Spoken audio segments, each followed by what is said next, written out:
মানুষের যেমন কান্নার আওয়াজ, খেজুর গাছ থেকে এমন কান্নার আওয়াজ। বুখারীর ইবারত। রহমতের নবী বলেন, এই খেজুর গাছ কাঁদো কেন?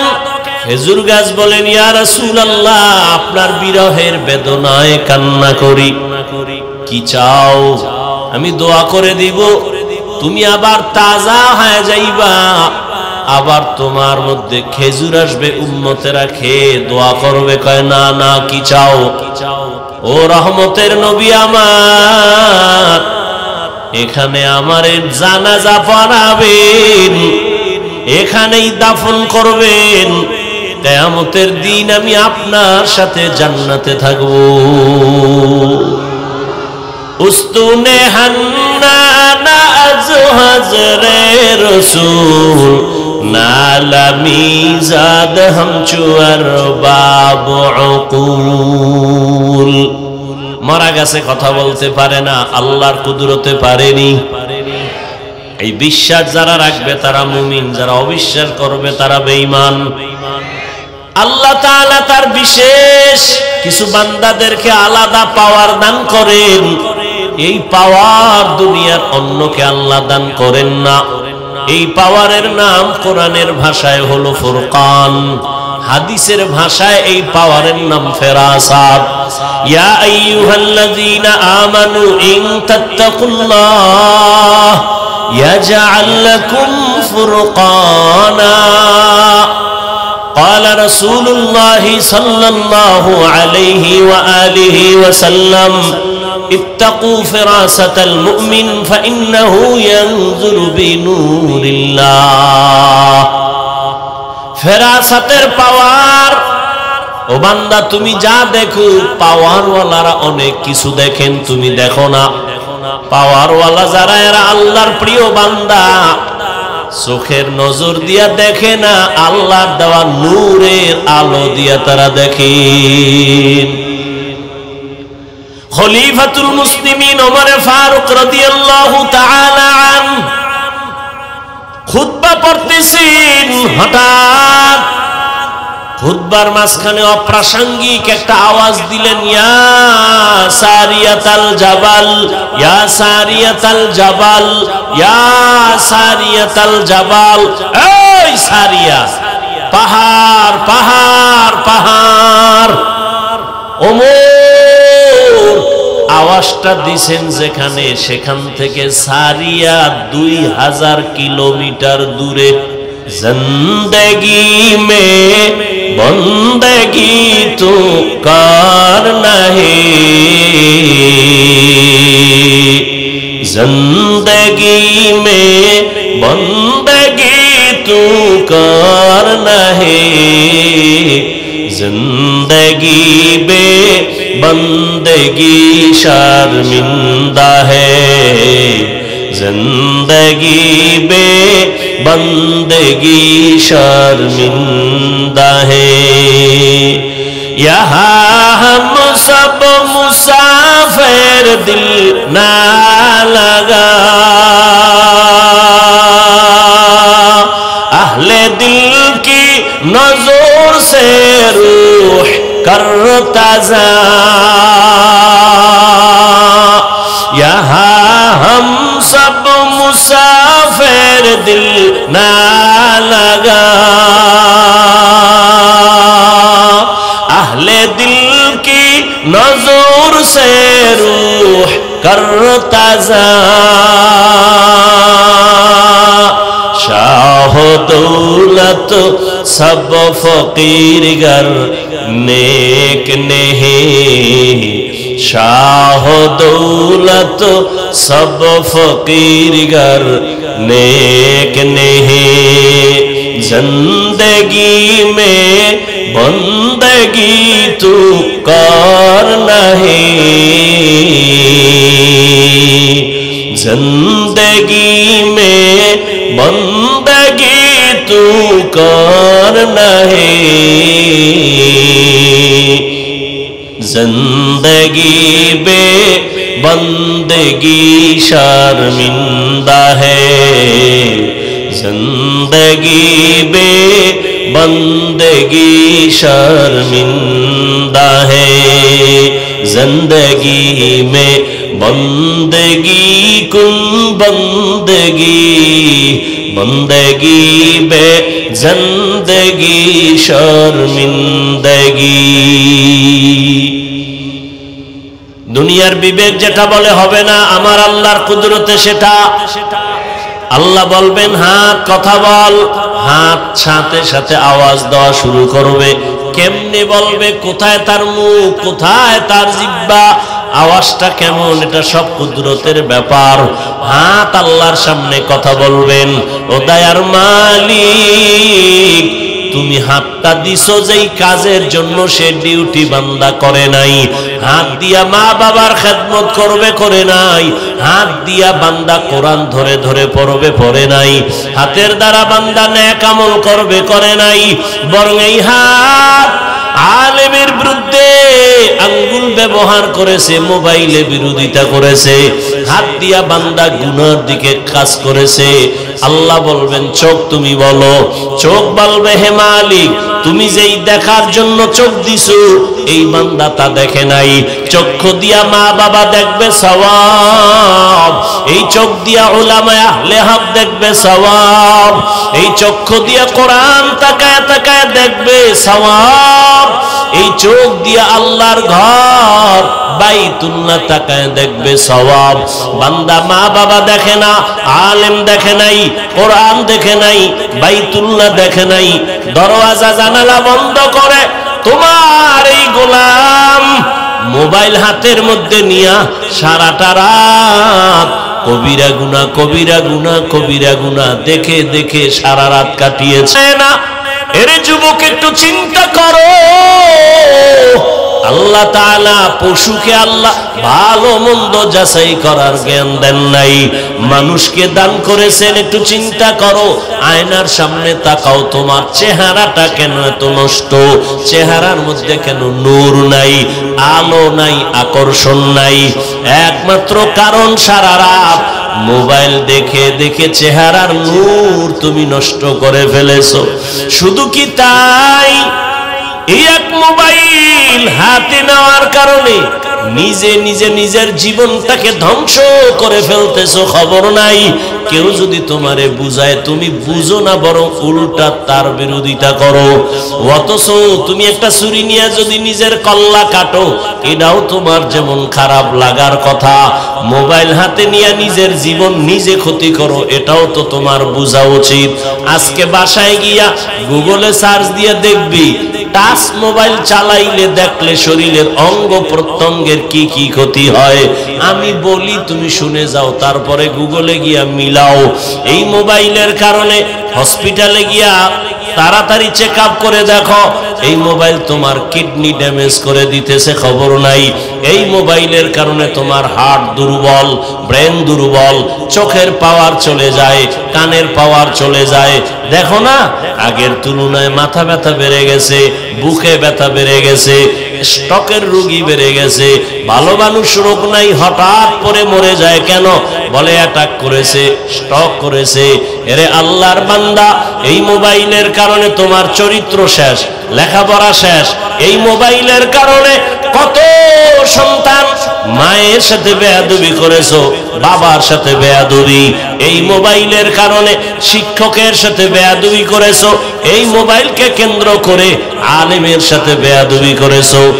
এক মোবাইলকে কেন্দ্র করে কত সন্তান মায়ের টাকা চুরি করেছে, কত সন্তান বাবার টাকা চুরি করে। মা বাবায় না দিলে বন্ধুর পকেট মারে, বন্ধু যদি না দেয় মানুষের দোকান চুরির ষড়যন্ত্র করে। তাহলে তোর এই মোবাইলে চরিত্র নাই, লেখাপড়া নাই, শরীর নাই, চোখের পাওয়ার নাই, কিডনি দুর্বল।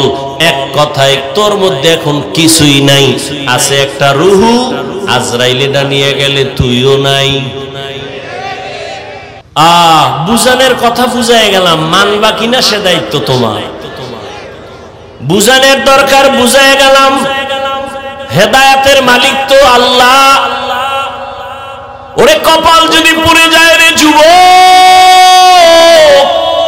আমি হাফিজুর রহমান কেন, মক্কা মদিনার ইমাম কেন, স্বয়ং রসুলেও বয়ান করলে কপাল খুলবে না। যেই নবীজির চেহারা মোবারক এক নজর দেখলে বান্দার পেটের ক্ষুধা থাকে না। কেমন মায়ার নবী আমার, যেই রহমতের নবীর দিকে মোহাব্বতের নজর দিয়ে তাকাইলে বান্দার জাহান্নাম হারাম হয়। আম্মা জান আয়েশা রাদিয়াল্লাহু আনহা বলেন, নবীজির ঘাম বোতলে ভরে রাখতাম আর আমরা বড় বড় অনুষ্ঠানে আতর হিসেবে ব্যবহার করতাম। এরে আল্লাহর গোলাম, যেই নবীর চেহারা দেখলে কলিজা ঠান্ডা হয় এক নজর, কিন্তু কত বড় বেঈমান কপাল পোড়া, একবার আর দুইবার না, দীর্ঘ টানা 13 বছর পর্যন্ত নবীজিরে দেখলো, বয়ান শুনলো, এরপরেও বেঈমান কালেমা পড়ে নাই। এত বড় নিকৃষ্ট কপাল পোড়ার নাম জানেননি? আবু জাহাল। অন্যদিকে 27 বছরের যুবক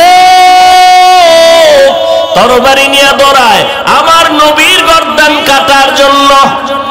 নবীজির চেহারা মোবারক দেখা তরবারি ফালায় বলেন, ও রহমতের নবী আমার, বেয়াদবি মাফ করেন, আমাকে কালেমার রশি লাগায় দেন।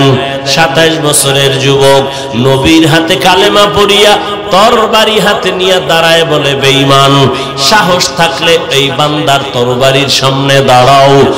আমি নবীর বিরুদ্ধে কথা বলতে যদি চাও, নবীরে দরকার নেই, আমার তরবারি ফয়সালা করবে, সামনে আসো।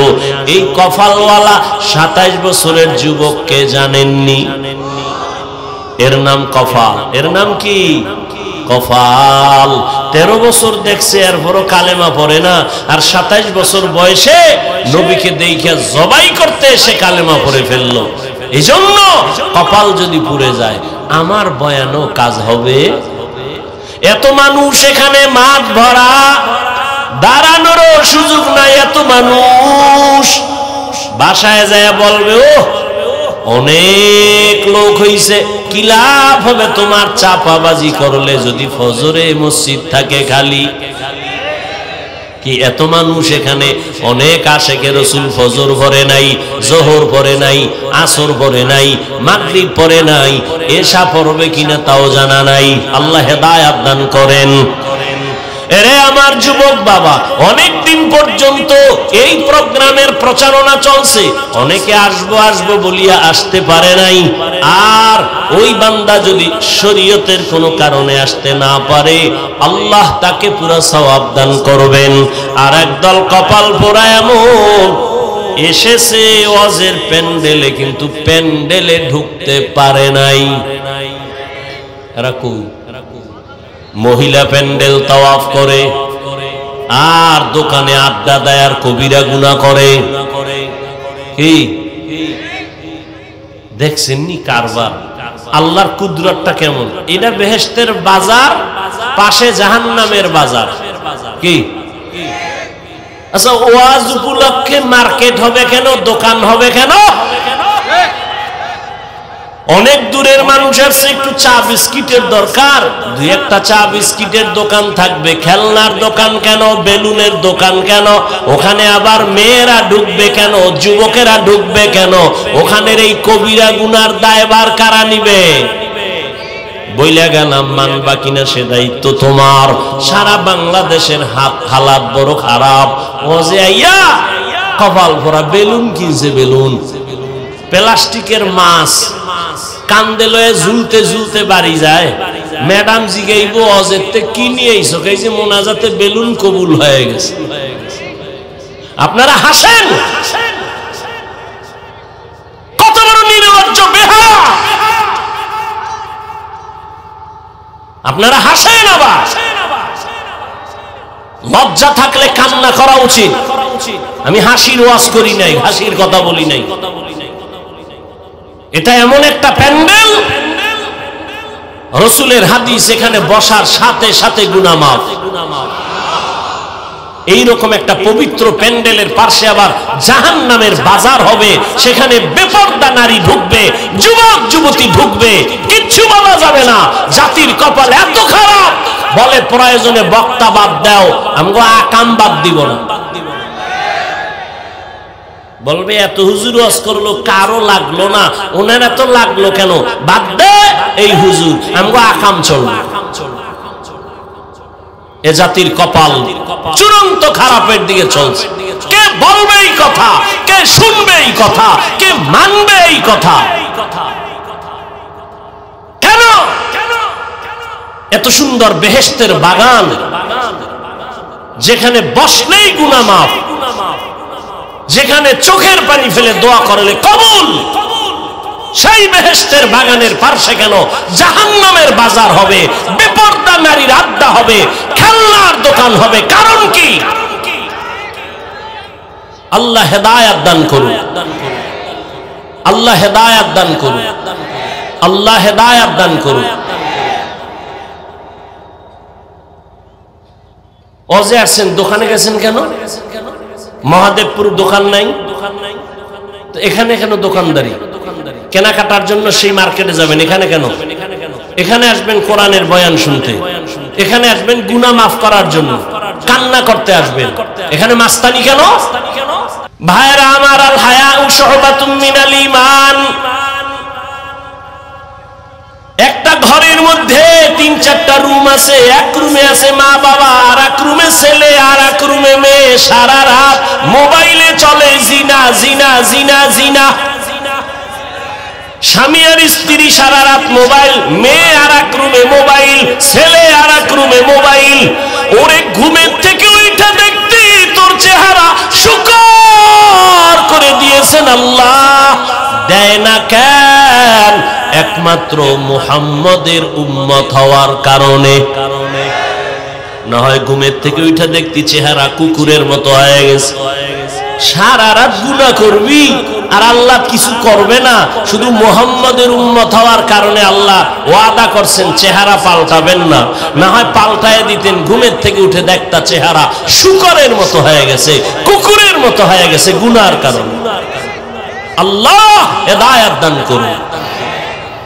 বয়ানে আসছে ফজর নাই, জোহর নাই, নামাজ নাই, দাবি করে আমরা বয়ানে আসছি। কি হবে এই বয়ান দিয়ে? আমরা তো ওই সমস্ত বুজুর্গ আল্লাহ আল্লাহদের লাত্তি খেয়ে এখানে বসছি, থাপ্পড় খেয়ে বসছি, যাদের বয়ান থেকে জাহান্নামী সন্ত্রাসী ডাকাত বৈশা কান্না করে তওবা করে এরপরে ফজরে মসজিদে যাইতো। আমরা তো ওই আল্লাহ আল্লাহদের থাপ্পড় খেয়ে এখানে বসছি, দেখছি চোখে তাকাইয়া, ময়দানে গড়াগড়ি করে কাঁদতো পাগলের মতো। বাবা কাঁদে, ছেলে কাঁদে, পাগল হয়ে যাইতো। পুরা মাঠের মানুষ কাঁদতে কাঁদতে বেহুশ। আল্লাহর কসম করে বলছি, আমরা এই সমস্ত আল্লাহ আল্লাহর লাত্তি খেয়ে এখানে আসছি, এমনি না। সামনে বই আবার মোবাইল, এই স্টান উঠাই মারতো চেহারার মধ্যে, যে আল্লাহ আল্লাহর লাত্তি খেয়ে এখানে আসছি। একটা পান খাবেন, জীবনে বুঝা যাইতেন কত ধানে কত চাল। থানায় এক আসামি নিয়ে পুলিশে এমন ফিডা দিছে, যুবকের ধইরা নিয়ে এমন ফিডা দিছে মহাদেবপুর থানায়, এমন ফিডা দিছে যুবকের চোখে কোনো কান্না নাই। ও আল্লাহর বান্দার একটু আকল খাটাইয়া চিন্তা করেন, মহাদেবপুর থানায় যুবক এমন পুলিশের পিটা লাগছে, কাঁদে না। আর এটা কেমন প্যান্ডেল! আল্লাহওয়ালা বয়ান করে আর যুবক ওই মাথায় বয়া হাউ মাউ করে কান্না করে। একটু চিন্তা করেন, ওই যুবকের মারলো কেউ, কাঁদে কেন? বুঝেননি? বুঝেন? ওরে থানায় নিয়ে পুলিশে পিঠায় কাঁদে না, আর ওয়াজের প্যান্ডেলে আল্লাহওয়ালা বয়ান করে মানুষ গড়াগড়ি খায় কান্নে। ও 200 হাত দূরে এক যুবক কাঁদে, ওরে মারলো কে? কই সেই বয়ান? কই সেই বয়ানের রূহ? কই সেই আমল? বয়ান বক্তার এলেম আর আমল, বয়ান বক্তার এলেম আর আমলের বাহাদুরিতে হয় না, শ্রোতাদের অন্তরের আকর্ষণ আর মোহাব্বতে বয়ান বের হয়। আর বক্তার মধ্যে থাকবে ইখলাস, আল্লাহর ভয়। এই আল্লাহওয়ালাদের লাত্তি খাইছি, কিন্তু ওই নজর একটু পাইছি, আল্লাহ বরকত দিছেন, কিন্তু মানুষ এখনো হইতে পারি নাই। ওরে আমি যদি আপনাদের বয়ান শুনাইতে গিয়ে বলি আমি মানুষ হইতে পারি না, তো আপনাকেও তো চিন্তা করা উচিত, আপনি কি হইলেন? আর বাঁচবেন কত? হায়াতের 3 ভাগের 2 ভাগ শেষ। যদি আপনার হায়াত 30 বছর থাকে, মুহাম্মদের উম্মতের হায়াত গড়ে হবে 60 থেকে 70 বছর, তাহলে আর বাঁচবেন 30, অর্ধেক শেষ। যদি আপনার হায়াত থাকে 40, আপনার 3 ভাগের 2 ভাগ শেষ, 20 বছর। কিন্তু বাঁচবেন কিনা তাও বড় কঠিন, কারণ ইদানিং শুধু মরণ আর মরণ আর মরণ, মরণ ফাঁদ লইয়েই তো ঘুরে। এই মোবাইলের কারণে শরীর শক্তি দুর্বল, চোখের পাওয়ার কমতেছে, বান্দার হার্ট দুর্বল হইতেছে, একের পর এক মরণ ফাঁদ নিয়ে আমরা চলি। আবার আমার কলিজার যুবকেরা আর একটা মরণের ফাঁদ নিয়ে পাগল, বাইক। কি মরণের তাজা একটা মরণ ফাঁদের নাম বাইক, মোটর সাইকেল, হুন্ডা। ওটার মুখে উঠলেই খালি শরীরে আগুন। শরীরে কি পিছনে যদি আবার বিপরীত কোনো পার্স থাকে তো আরো আগুন। সকাল 10টায় ঘুমে তুই কি টাকা আম্মু মহাদেবপুর বাজারে যাই কেন? বলে আমার এক বন্ধুর সাথে মোলাকাত, আসবি কখন? বলে 1 ঘন্টা পরে। 2-3 ঘন্টা হয়ে যায়, মায়ের অন্তরে বাড়ি লাগছে, এখনো আসে না কেন? টেলিফোন করে, কেউ ধরে না। দীর্ঘ টাইম পরে একজনে ধইরা অচেনা কণ্ঠ কয়, কে তুমি? বলে মোবাইলওয়ালার মা। মোবাইলওয়ালার বাপ আসেনি, আছে, দাও তাড়াতাড়ি, দেখো তোমার ছেলের মোবাইল কে ধরছে দেখো। এবার রিসিভ কইরা কয়, কে তুমি? বলে আমি মোবাইলওয়ালার বাবা। বাড়ি কই? বলে আমার বাড়ি অমুক এলাকায়। তাড়াতাড়ি চলে আসো, তোমার লাশ তার তাড়াতাড়ি বাসায় নিয়ে যাও। ছেলের লাশ এক জায়গায়, বাইক আর এক জায়গায়, তাড়াতাড়ি আসো, লাশ নিয়ে যাও। এই হয়নি এরকম? কয়দিন আর বাঁচবি রে যুবক? মহামারী করোনায় যুবকের লাশ, ছাত্র জনতার বৈষম্য বিরোধী আন্দোলনে যুবকের লাশ, পানির নিচে যুবকের লাশ, গাড়ির নিচে যুবকের লাশ, ঘুমের বিছানায় যুবকের লাশ। ও যুবক বাবারা, রাতের ঘুম শরীরের মহা ঔষধ। আমি সারা রাত ওয়াজ মাহফিল করে ঢাকা যাব, বাসায় যেয়ে ঘুমাইতে পারবো না, রাতে আমার ঘুম নাই, কপাল খারাপ। তারপরও সান্ত্বনা দেই, ও আল্লাহ তোমার দিনের কাজই তো করছি, গুনাহ করি নাই। তুই রাতের ঘুম মারছো কি কইরা? আমার দা আমি তো তৃপ্তি পাইলাম, তুই কি করছো? তুই সারা রাতের ঘুম মারছো কি দিয়া? আকাম কইরা, কবিরা গুনাহ কইরা। আহ আল্লাহ হেদায়েত দান করুন। বয়ান চলতেছে, তাবলীগের বয়ান, পীর মাশায়েখের বয়ান, বক্তাদের বয়ান, জুমার খতিবের বয়ান, এরপর পরিবর্তন নাই কেন? আল্লাহর কসম, যতক্ষণ পর্যন্ত আল্লাহর শাস্তির ভয় অন্তরে না আসবে ততক্ষণ পর্যন্ত বয়ান বাস্তবায়ন হবে না। একটা সন্তান মা বাবাকে ভয় করার কারণে মা বাবার সামনে অন্যায় করে না। একটা ছাত্র শিক্ষকের ভয় করার কারণে শিক্ষকের সামনে ছাত্র অন্যায় করে না। ঠিক আমার আল্লাহর গোলাম বান্দারা যদি আল্লাহর আযাবের ভয় করত, গলায় ছুরি লাগাইতো, দাড়ির মধ্যে কখনো অস্ত্র লাগাইতো না। हर के दारत खौफे हक दौर दिल मदाम जन्नतुल मअवा बेहद उरा मकाम जुज़बा हक ची जे मखाज इंसुजा फजले उ आमस्त दर जुमला जहां। আল্লাহ বলেন আমাকে হক আদায় করে ভয় করো। সাহাবায়ে কেরাম পেরেশান হয়ে গেলেন, নবীর কাছে বললেন, ইয়া রাসূলুল্লাহ, আল্লাহ যত বড় ওই পরিমাণ ভয় করা আমাদের দ্বারা অসম্ভব। নবীও চিন্তায় পড়ে গেলেন। রব্বুল আলামিন জিবরাইল আমিনকে পাঠাইয়া দিলেন, সান্ত্বনার আয়াত নিয়ে শুনায় দাও। জিবরাইল আমিন আমার নবীর সামনে এসে আয়াত শুনায় দিলেন সান্ত্বনার, ইত্তাকিল্লাহা মাস্তাতাতুম, সাধ্যমতো ভয় করা না। বান্দা আমার হক আদায় করে, ভয় করার প্রয়োজন নাই, বরং বান্দা তোমার সাধ্যমতো আল্লাহকে ভয় করো। আমি যদি আপনাদের প্রশ্ন করি, আপনারা কারা কারা আল্লাহকে ভয় করেন? যদি করি, একজনও কি হাত উঠাবে না? সবাই এই উঠে দেখছেন, কই নাই এতে অবস্থা। মানে মরাডারে মারো কেন, কয় লড়ে কেন? সবাই হাত উঠায় ফেলবে, হুজুর আপনাদের থেকেও আমরা আল্লাহরে বেশি ভয় করি। কোন চালাক বাঙালি থাকলে দুই পাও উঠায় দিবে, বলবে চার হাত পায়ে ভয় করি। অথচ নামাজ পড়ে নাই, রোজা রাখে না, হালাল খায় না। ও আল্লাহর বান্দা, তুমি নামাজ বাদ দিয়া বলো ভয় করি। আমি নামাজ ঠিক মতো 5 বেলার নামাজ পড়ে বলি আল্লাহকে ভয় করি।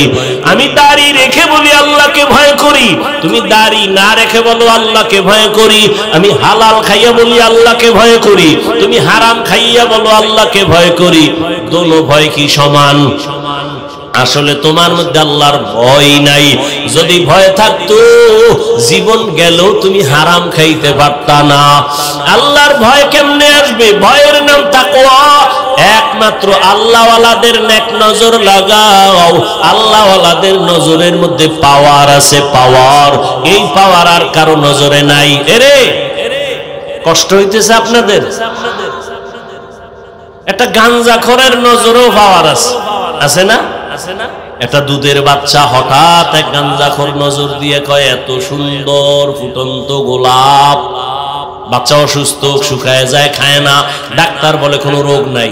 মুরব্বীরা কয় বদ নজর। হয়নি? গাভীর দুধ হয় 20 কেজি।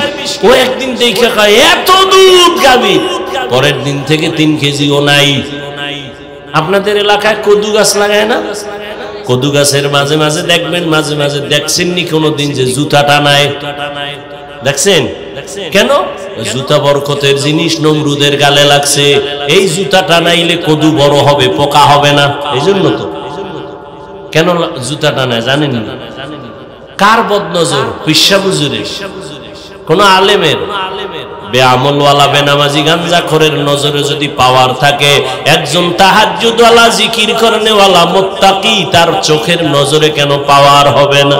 আউলিয়ারা কারে উকবা ইখতিয়ার, জাহেলারা কারে দুনিয়া ইখতিয়ার। মাইলে মোমেন সোয়ে মোমেন মিশাওয়াত, মাইলে কাফের সোয়ে কাফের মিশাওয়াত। আল্লাহর ভয় অন্তরে জমা করো। আল্লাহওয়ালাদের নেক নজর লাগাইও। এরে যুবক, এতক্ষণ কষ্ট করে যে চিল্লাইতেছি, তুমি মনে করতেছো কত না জানি মজা। না বাবা, একটা চিৎকার দিলে পুরা শরীরের রন্ধ্রে রন্ধ্রের রিয়াকশন শুরু হয়ে যায়। পৃথিবীতেই চিল্লানোর মতো আর কষ্টের কোনো কাজ নাই। এরপরও চলতেছে 12 মাস। কি জোহরের পরে, মাগরিবের পরে, এশার পরে, সারা দিন সারা রাত, কি রৌদ্র আর বৃষ্টি। দৌড়াচ্ছি, গাধার মতো দৌড়াচ্ছি, পায়ে ধরে ধরে বুঝাইতেছি রে বাবা। একবারও এই যে এতক্ষণ চিল্লাইলাম, একবারও কিন্তু বলি নাই ও মহাদেবপুরের বাবারা, আমি 5 কল্লি টুপিওয়ালা, তোমরাও 5 কল্লি দাও, না হয় তোমার কপাল খারাপ হবে। বলছি? বলি নাই। আমি কওমি মাদ্রাসার সন্তান, তোমরাও কওমি মাদ্রাসায় যাইও, না হয় তোমরা জাহান্নামে যাইবা। একবারও বলি নাই। আমি তাবলীগের লাইনের সন্তান, আমি পীরের মুরিদ, একবারও বলি নাই যদি তাবলীগে না যাও, পীরের কাছে না যাও, তুমি ধ্বংস হয়ে যাইবা। একবারও বলি নাই। কি বলি শুনো যুবক বাবা, আমি তোমাকে শুধু বলবো না, আরো সাহস দিয়া যাব। জানা নাই আমার মতো এই সাহস বাংলাদেশে আর কোনো বক্তা দেয় কিনা। আমি সাহস দিয়া যাই। ও আমার কলিজার যুবক, আমি তোমাকে বলি না হুজুর হও, তসবিহ হাতে নাও, মাথায় পাগড়ি নাও। না না না, তোমাকে আমি বলবো না, বরং আমি তোমাকে অনুরোধ করে বলবো, স্কুলে পড়ো ধন্যবাদ, কলেজে পড়ো ধন্যবাদ, ওই লাইনের লেখাপড়া ছাড়িও না। আমার দেশে হুজুরের অভাব নাই, মাওলানার অভাব নাই, মুফতি মুহাদ্দিসের অভাব নাই। আমার দেশে ডাক্তারের বড় অভাব, ইঞ্জিনিয়ারের অভাব। ডাকাত আছে, ডাক্তার নাই। ইঞ্জিনিয়ার ভালো আদর্শওয়ালা নাই। প্রফেসর আছে, নাস্তিক। আমরা ওই নাস্তিক মার্কা প্রফেসর চাই না, তাসলিমার মতো ডাক্তার চাই না। এরে বাবা, তুমি লেখাপড়া করে আদর্শবান ডাক্তার হইও। তুমি একজন ইঞ্জিনিয়ার হও, প্রফেসর হও, তুমি ব্যবসায়ী হও, চাকরিজীবী হও, তবে এতটুকু দাবি বেয়াদব হইও না রে বাবা। তোমার ব্যবহারে কোনোদিন যেন মা বাবা কষ্ট না পায়, তোমার আচরণে কখনো যেন শিক্ষকেরা কষ্ট না পায়, তোমার ব্যবহারে কখনো যেন উলামায়ে কেরাম কষ্ট না পায়। কারণ তুমি সফল যদি হতে চাও, এই তিন জায়গা থেকে দোয়া লাগবে। মা বাবার দোয়া যদি না নাও, তোমার জীবন হবে পঙ্গু। শিক্ষকের দোয়া যদি না নাও, বরদোয়া নাও, তাহলে লেখাপড়ার জিন্দেগি হারায় যাবে। উলামায়ে কেরামের নেক নজর যদি না নাও, বান্দা তোমার চরিত্র জিন্দেগিতে আর সুন্দর করা যাবে না।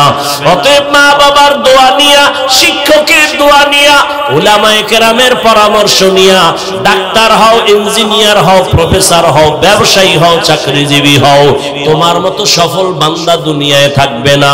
তুমি শুধু মহাদেবপুর কেন, পুরা বাংলাদেশে তোমার সুনাম হবে। ডাক্তার হলেও তোমার মর্যাদা বাড়বে, ইঞ্জিনিয়ার হলেও তোমার সুনাম ছড়ায় যাবে যদি তুমি আদৌ বলা হয়ে যাও। আর তাসলিমার মতো যদি বেয়াদবি কইরা ডাক্তার হও, জুতার বাড়ি খাইয়া দেশ থেকে পালানো লাগবে। ও আমার যুবক বাবারা, এবার একটু বাস্তবে দেখো তো, আমি যে কথাগুলো বললাম বাস্তবে দেখো তো, একটু নজর করো। এই দেশে তোমার মতো যুবক জীবনে কোনোদিন মাদ্রাসায় পড়ে নাই, আলিফ বা তাও শিখে নাই। এই রকম যুবক স্কুলে পড়ে, কলেজে পড়ে, পাঁচ বেলার নামাজি আসেনি।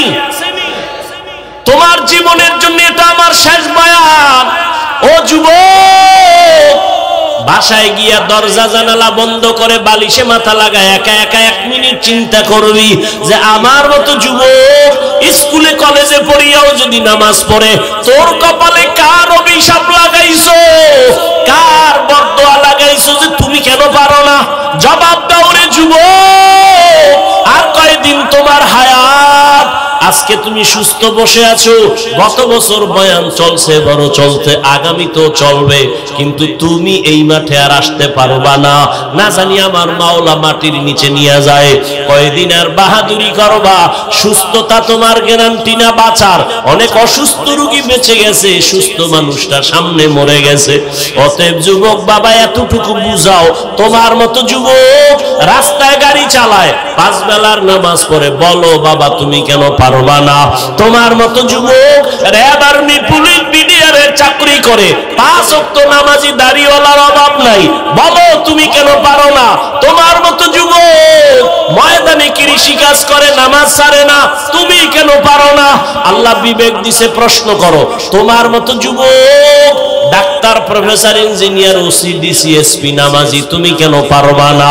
তোমার মতো যুবক নদীর মধ্যে, বলো তুমি কেন পারবা না? ও বাবা, কি ভাবছো? হুজুর গো কথা মিথ্যা, আমরা ভুলে আছি, এটাই ভাবছো? তা দলিল দাও, আমাদের বুঝায় দাও। হাফিজ ভাই, তোমরা সঠিক লাইনে নাই, আমরা সঠিক লাইনে আছি, একটা দলিল দে। আল্লাহর কসম আমি বলতেছি, আমি এখন দাড়ি কেটে ফেলবো, প্যান্ট শার্ট টাই লাগাইয়া তোমার মতো রাস্তায় গিয়া নাচ গান করবো। আর যদি বলো না হাফিজ ভাই, আপনারা ওলামায়ে কেরাম সঠিক রাস্তায় আছেন, আমরা শয়তানের ধোকায় পড়িয়া দাড়ি কাইটা নামাজ সারিয়া বেপরদায় গিয়ে আমরা ভুলের পথে গেছি, আমি তোমারে বিনয়ের সাথে বলবো, 2টা পা আগাইয়া দাও, আমি নিচে নাইমা তোমার পায়ে ধরে বলবো, আর দাড়ি কাইটা নবীরে কাঁদাইও না, আর নামাজ বাদ দিয়া নবীরে কষ্ট দিস না রে যুবক। পা দুটো যদি আগায় দাও, আমি পায়ে হাত রেখে বলছি, আর কয়দিন দাড়ি কাটবি? ওরে দাড়ি কাটতে তো কম কাটো নাই, ওরে এখনো কি তোর আশা মেটে নাই? আরো কাটবি? জীবনে তো কম বেপরদায় চলো নাই, এখনো কি তোর আশা পূরণ হয় নাই? ও যুবক, জীবনে তো পার্কে পার্কে কম দৌড়াও নাই, এখনো কি মনের আশা পূরণ হয় নাই? এখনো কি গুনাহ করবি রে বাবা? ওরে আমি তোমার মতো যুবক, ওরে আমিও তো তোমার মতো মতো প্যান্ট শার্ট টাই লাগায়া দাড়ি কাইটা যদি রাস্তায় চলতাম কেউ আমারে বাধা দিত না। টুপির কারণে মাথা গরম, দাড়ির কারণে যৌবনের ভাব চলে যায়, জামার কারণে শরীরটা গরম লাগে, এরপরেও কেন টুপি ফালাই না, নামাজ ছাড়ি না, বেপরদায় চলি না, তোমাকে পায়ে দইরা দইরা কেন বুঝাই? একমাত্র কারণ আমার মাওলার কোরআন সত্য, একটা মিথ্যাও নাই। নেক আমলওয়ালাদের জন্য জান্নাত, গুনাহগারের জন্য জাহান্নাম। আমি যদি গুনাহগার হইয়া কবরে যাই, ওই কবরে দুই পার্শ্বের মাটির চাপ সহ্য করতে পারবো না। দুনিয়াতে একটা বেতের বাড়ি সইতে পারি না, মশার কামড় সহ্য করতে পারি না, দুনিয়াতে সূর্যের গরম সহ্য করতে পারি না, হাসরের মাঠে জাহান্নামের আগুনের গরম ও আল্লাহর বান্দারা কেমন করে সহ্য করবা? ওরে তোমার মতো যুবক দিনের লাইনে থাকিয়া যদি এখনো চলে, তুমি কেন পারবা না? ঢাকা কলেজে যাও, যাও মাঝে মাঝে ঘুরে দেখো, রাজশাহী যাও, কুষ্টিয়া যাও, কলেজগুলো দেখো, তোমার মতো যুবক কলেজে পড়ে, মাথায় পাগড়ি, এরকম বড় দাড়ি, বড় জামা, পিছন থেকে তাকাইলে মনে হয় কোন মসজিদের খতিব। ডাক দিলাম, এই যুবক ভাই তুমি কোন মসজিদে নামাজ পড়াও? আস্তাগফিরুল্লাহ, আমি আরবি ভালো কইরা পারি না, আমি কিসের নামাজ পড়াবো? তোমার এই হালাত কেন? আমার মা বাবার দোয়া আর উলামায়ে কেরামের নেক নজর লাগাইছি, এই কারণে আমি পাগড়ি দাড়ি রাইখাও কলেজে ক্লাস করি, ঢাকা কলেজে পড়ি, আমি নামাজ ছাড়ি না, পাগড়ি খুলি না, দাড়ি কাটি না, বেপরদায় চলি না, আমার জন্য শিক্ষকেরা দোয়া করে। ও যুবক বাবা তুমি কেন পারবা না? আমার মাওলার আযাব কি তুমি দুর্বল মনে করেছো? ও যুবক বাবা এখনো তওবা করো। পর্দার আড়ালের মা বোনেরা যারা আছেন, আমি এতক্ষণ আপনাদের সন্তানদের যা শুনাইলাম, এগুলো যদি বাস্তবায়ন হতে হয়, আম্মা জান আপনাদের দোয়া না থাকলে হবে না, চেষ্টা না করলে হবে না। গাছ ভালো হলে ফল ভালো হবে, মা আপনার আদর্শ ভালো হলে সন্তান ভালো হবে। এরে আম্মা জানেরা, আপনার মতো কত মা এই এলাকায় এখনো আছে, বেপরদায় চলে না, নামাজ ছাড়ে না, মোবাইলে সময় নষ্ট করে না। আপনি কি পারবেন না রে আম্মা জান? আপনি কেন পারেন না নামাজ পড়তে, পর্দা করতে? এরে আম্মা জান আপনাদের কত মূল্য, আপনারা তো সাহাবায়ে কেরামদের মায়ের মতো মা, আপনারা তো নবীদের মায়ের মতো দামি, আয়েশা রাদিয়াল্লাহু আনহার মতো দামি নারী, ফাতেমা রাদিয়াল্লাহু আনহার মতো দামি। এরে আম্মা জানেরা আপনারা তো খাদিজা রাদিয়াল্লাহু আনহার মতো দামি।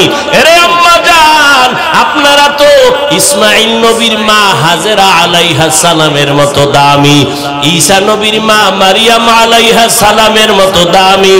এই দুনিয়ায় বড় এক বেঈমানের নাম ফেরাউন, জানেননি এই বেঈমানের ফেরাউনের স্ত্রীর নাম কি? আসিয়া। এত বড় বেঈমানের ঘরে থাকিয়া আসিয়ার মতো বান্দি আল্লাহর পেয়ারা হয়ে গেল। রহমতের নবী বলেন কিয়ামতের দিন আসিয়ার সাথে আমি মুহাম্মদের সাথে বিবাহের বন্ধন হবে। ও আম্মা জানেরা আপনার স্বামী তো ফেরাউনের মতো খারাপ না, আপনি কি পারতেন না স্বামীরে বুঝাইতে নামাজের জন্য? আপনি যদি নামাজ পড়িয়া দোয়া করতেন, হে আল্লাহ আমার স্বামী দিন রাত্র কষ্ট করে কামাই রুজি করে, তার নিজের জন্য করে না, প্রত্যেকটা স্বামী তার সন্তান পরিবারের শান্তির জন্য কষ্ট করে, নিজে না খাইয়া থাকলে কোনো বাবা কষ্ট পায় না, যদি শুনে সন্তান খানা খায় না বাবার চোখে আর ঘুম আসে না। মা বাবা ওই বাবার ঋণ কেমনে আদায় করবি রে সন্তান? এত কষ্ট করে বাবা, নিজের জন্য করে না, সব পরিবারের সন্তানের জন্য করে। ও মা যদি স্বামীটার জন্য দোয়া করে বুঝাইতেন আর নামাজের কথা বলতেন, একদিন না একদিন নামাজের দিকে আসতো। আর আপনি যদি বলতেন স্বামী আমার মা বাবার মায়া ত্যাগ করে আমি তোমার সংসারে আসছি, খাইয়া থাকলেও আসি না খাইয়া থাকলেও আসি, তবে তোমার কাছে আমি স্ত্রী হিসাবে একটা দাবি, জীবনে হারাম টাকা কামাই করবা না, হারাম মাল ঘরে আনবা না, হারাম খাইয়া নিজেদের রক্ত নাপাক করব না, সন্তানের রক্ত নাপাক করতে দিব না। আম্মা জানেরা যদি বুঝাইতেন, কোন স্বামী হারাম মাল ঘরে নেওয়ার সাহস পাইত না। এরে আম্মা জান, আপনি হারাম খাইয়া কেন নিজের রক্ত নাপাক করবেন? হারামের দ্বারা সন্তানের রক্ত কেন নাপাক করবেন? এখন থেকে তওবার সুযোগ আছে, তওবা করেন। সন্তানকে ডাক্তার বানাবেন, বেয়াদব বানাবেন না। সন্তানটাকে ইঞ্জিনিয়ার প্রফেসর বানাবেন, বেয়াদব বানাবেন না। সন্তানের যদি বারবার বুঝাইতে থাকেন, বাবা কোনদিন মুরব্বীদের চোখে দিয়ে তাকায় কথা বলবা না, বেয়াদবি করবা না, মিথ্যা কথা বলবা না, কারো ক্ষতি করবা না, একদিন না একদিন সন্তান আপনার কথা কাজে লাগাইতো। এখনো সময় আছে, তওবা করে নেন। আর নামাজ ছাড়বেন না, বেপরদায় চলবেন না, স্বামীর মাল খেয়ানত করবেন না। ও যুবক বাবারা, এখনো সময় আছে, তওবা করো। জীবন গেল আর নামাজ ছাড়বা না, বেপরদায় চলবা না, দাড়ি কাটবা না, মা বাবারে কষ্ট দিবা না, শিক্ষকের বরদোয়া নিবা না, ওলামায়ে কেরামের দোয়া নিয়া নবীজির তরিকা মেনে এখন থেকে চলবা। স্কুলে পড়ো, কলেজে পড়ো, চাকরি করো, ব্যবসা করো, আর নামাজ ছাড়বা না। যদি তওবার নিয়ত থাকে ওমরের মতো তৈরি হইয়া গোপনে গোপনে মনে মনে আমার আল্লাহকে বলো, হে আল্লাহ, এই ময়দানে গুনাহ নিয়ে ঢুকলাম, আর গুনাহ নিয়ে বাসায় যাব না। তওবার নিয়ত করে ফেললাম, জীবনে তো কম দাড়ি কাটি নাই, জীবনে নামাজ তো কম সারি নাই, বেপরদায় কম চলি নাই, আর কত জীবন কতদিন আছে জানা নাই। ও আল্লাহ, আজকে থেকে আর নামাজ ছাড়বো না, দাড়ি কাটবো না, বেপরদায় চলবো না। মা বাবার দোয়া নিয়া, শিক্ষকের দোয়া নিয়া, উলামায়ে কেরামের পরামর্শ নিয়া নবীজির তরিকা মেনে চলবো। তওবা করার মতো যদি কারো অন্তর তৈরি হয়, মুনাফিকি না থাকে, খাঁটি তওবার নিয়তে দুটো হাত আমার আল্লাহকে দেখাইয়া দাও। আয় আল্লাহ, হাতগুলো কবুল করে নেন, তওবা কবুল করে নেন। তওবার উপরে মজবুত হইয়া আমাদের চলার মতো তৌফিক দান করেন, আমিন। আলহামদুলিল্লাহি রাব্বিল আলামিন, ওয়াসসালাতু ওয়াসসালামু আলা সাইয়্যিদিল আমবিয়াই ওয়াল মুরসালিন ওয়া আলা আলিহি ওয়া আসহাবিহি আজমাইন। ইয়া আরহামার রাহিমিন, ইয়া আরহামার রাহিমিন, ইয়া আরহামার রাহিমিন। রব্বিরহামহুমা কামা রব্বায়ানি সগীরা। اللهم إنك عفو كريم تحب العفو فاعف عنا. اللهم إنا نسألك رضاك والجنة ونعوذ